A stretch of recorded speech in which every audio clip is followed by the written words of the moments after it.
Hi hello అండి అందరికీ అందరూ ఎలా ఉన్నారు? Welcome back to my channel తమిళనాడులో ఆంధ్ర అమ్మాయి. ఈరోజు మనం పాలకూర పచ్చడి చేసుకుందామండి.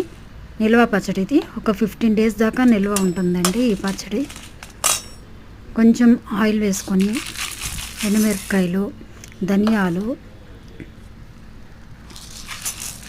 కొంచెం మినప్పప్పు గుళ్ళు, పచ్చెనగపప్పు,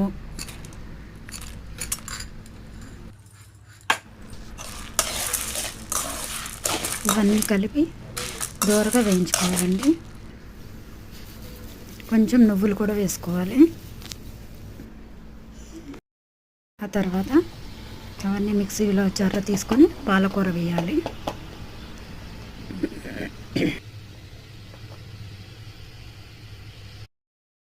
కొంచెం చింతపండు, పాలకూర అంతా మగ్గిపోయినాక ఇలా అవుతుందండి. మిక్సీ జార్లో తీసుకున్నాక ఇలా పౌడర్ చేసుకోవాలి.